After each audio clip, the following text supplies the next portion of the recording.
Les vraies voix Sud Radio, 17h-20h, Philippe David, Cécile de Ménibus. Bienvenue dans Les Vraies Voix, aujourd'hui avec Philippe Bilger qui est avec nous. Ça va Philippe? Très bien. Le temps est... Mais je trouve que l'atmosphère est un peu triste.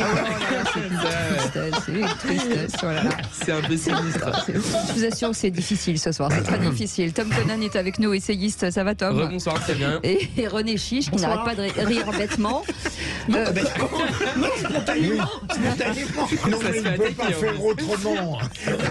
Pour moi, les deux vraies voix qui ont les rires les plus communicatifs, c'est René Chiche et Sébastien Ménard. Ouais, des rires. Il faudrait le changer d'ailleurs, c'est ridicule. René, il reste élégant. Oui.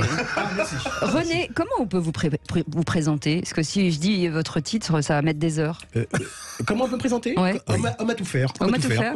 Voilà, homme à tout faire. Ah, homme à tout faire.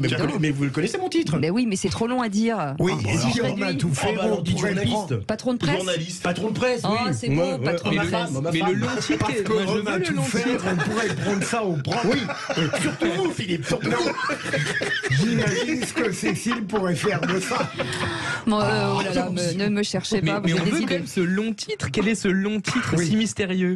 Alors, ce long titre mystérieux, je vais vous dire, parce que voilà, ça c'est m'intrigue. rédacteur en chef délégué du groupe Entreprendre, la Fond Presse. Ça prend quoi? Ça prend 4 secondes. Oui, ça va. Bon. Alors que essayiste, Ah non, attends, Ouais. lui, c'est artiste, essayiste, Voilà. Milliardaire, peut-être. milliardaire, alcoolique, non? Homme le plus sexy du monde en parlant- des deux en dernières parlant années. justement de milliardaires, on va aller de l'autre côté, puisque problème d'inflation, problème de pouvoir d'achat, le retour peut-être des Gilets jaunes qui sont appelés à mobiliser demain par un collectif Gilets jaunes et citoyens en colère. Vous savez que forcément on parle de la retraite, de la réforme des retraites, de l'inflation, du 49.3. Est-ce que les Gilets jaunes de 2023 sont-ils les mêmes que ceux de 2018? C'est une vraie question que l'on vous pose et vous dites non. Vous en pensez quoi, Philippe Bilger? Est-ce que finalement ça a évolué? Est-ce que c'est finalement toutes les couches de la population aujourd'hui qui sont en colère?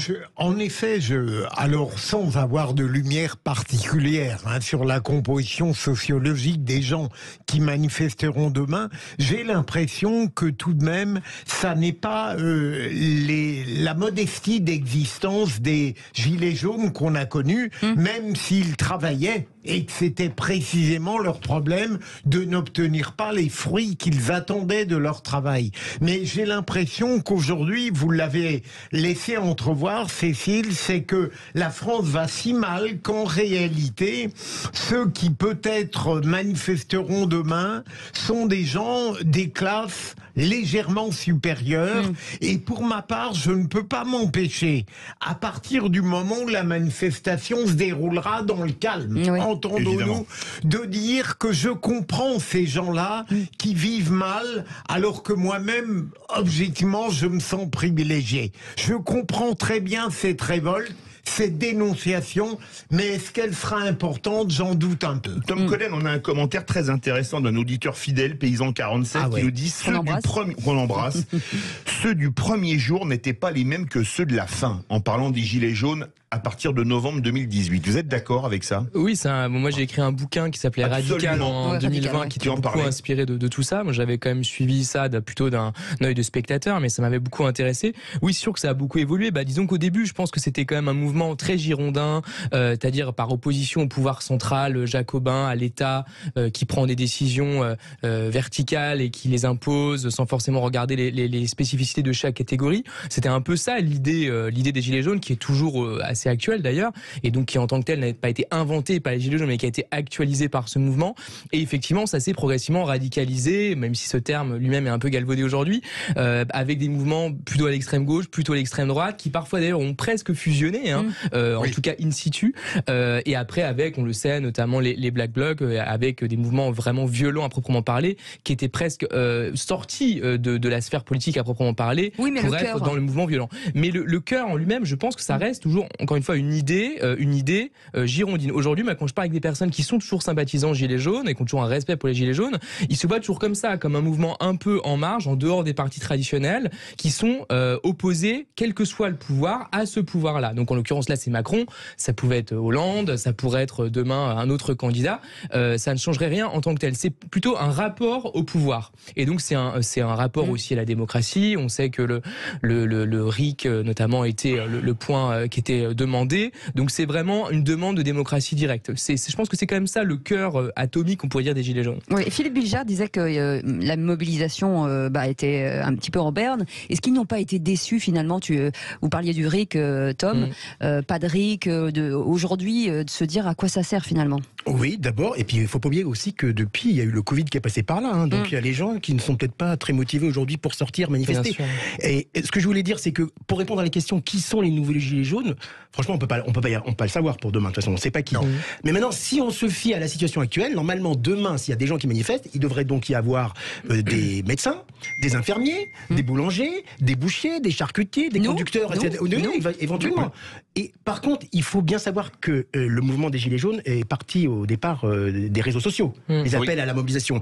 Et là, c'était une vidéo sur le prix des carburants. Voilà, exactement. Et là, j'ai un petit peu regardé. C'est sur Facebook, là. Voilà, sur Facebook. Et il y a très très peu de gens qui disent qu'ils vont venir manifester demain. D'ailleurs, il y a trois collectifs. 689 ont répondu. En plus, il y a 3 collectifs qui appellent à manifester. Il y en a un qui s'appelle Tous à Paris le 7 janvier, un autre colère, les citoyens jaunes en colère, je sais pas quoi. Et même un autre. Là, il y a une tête qui s'échappe, c'est Lucas Déter. Oui. Voilà, on sait pas qui, on croit que c'est un étudiant, on ne sait pas qui exactement. Philippe Bilger. Et là, pardon. Non, allez-y. Non, vous n'avez pas terminé. Il y a même aussi. Mais c'était pas très intéressant. Je vois que Cécile m'apprécie beaucoup. Moi, je l'aime beaucoup, donc il châtie bien. Il a une pensée comme il n'en a pas d'autre. Philippe aussi m'apprécie beaucoup, j'ai remarqué aussi. Non, mais sérieusement. Non, c'est qu'il y a aussi un troisième collectif qui est un peu plus dangereux, un peu plus même complotiste, qui s'appelle Vigimédia. Je sais pas si vous avez vu. Qui appelle à manifester, qui veut partir depuis l'ancien site de France Soir, qui est considéré selon eux comme le seul site d'information démocratique, pour aller direction Le Monde, qui est le site officiel du gouvernement. Vous voyez, il y a des choses un peu comme ça qu'on peut. C'est pas complètement idiot, hein. C'est un peu exagéré. Non, mais il force le trait. Mais je vais dire, pardon, je peux poser. Là où je ne suis pas totalement d'accord avec vous, Tom, je n'ai jamais vu le mouvement des Gilets jaunes comme un mouvement hostile à tous les pouvoirs de droite de gauche. Ils avaient des doléances et des revendications très précises. Ce ne sont pas des anarchistes. Non, mais ils n'ont pas fondé de parti, ils ne sont pas organisés. En tant que tels, ils ont voulu rester dans un mouvement vraiment horizontal, à proprement parler, dont finalement tout le monde pouvait se reconnaître, dans lequel tout le monde pouvait se reconnaître. On pouvait à tout moment dire, voilà, moi je suis gilet jaune, et personne ne pouvait vous en empêcher.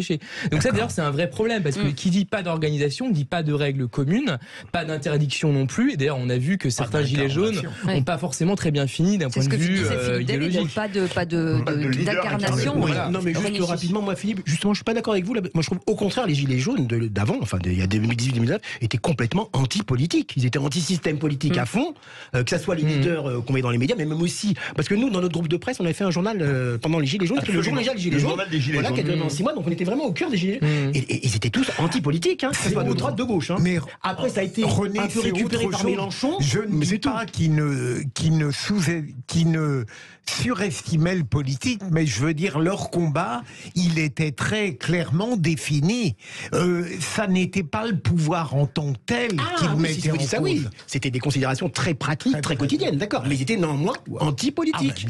Et peut-être un point sur la question du complotisme, parce qu'effectivement, comme vous le disiez tout à l'heure, depuis avec oui, tout à fait, mais depuis le confinement, les mouvements complotistes très disparates d'ailleurs ont effectivement fleuri sur le web, avec plein de théories, certaines totalement vraiment farfelues, d'autres qui éventuellement pouvaient se rattacher à des choses vraies, mais qui étaient parfaitement exagérées et dont le trait était forcé. Mais donc c'est le mouvement complotiste qui est toujours très très puissant. Il est évidemment pas unique, mais on le voit dans beaucoup d'endroits, et c'est le risque qu'il pourrait y avoir demain s'il y a une résurgence des Gilets jaunes à travers cet angle-là. Et on fera le point lundi justement sur cette mobilisation. On reviendra dans quelques instants sur Emmanuel Macron qui dit en avoir assez des gens qui, sur base de crise, font des profits excessifs. Ça c'est quand même assez énorme. Et on verra, on posera cette question, on vous la pose déjà sur notre compte Twitter. Peut-on faire plier les fournisseurs d'énergie ? Est-ce que ça c'est une vraie question aussi pour les boulangers, pour les restaurateurs et pour les petites et les moyennes entreprises. On en parlera, vous aussi dans cette situation, 0826 300 300, on vous attend au standard. Et puis juste avant, avec Félix Mathieu, on verra ce qui clique sur les réseaux sociaux, puisque à l'aube justement des Gilets jaunes, il y a peut-être pas mal de sujets qui montent. À tout de suite.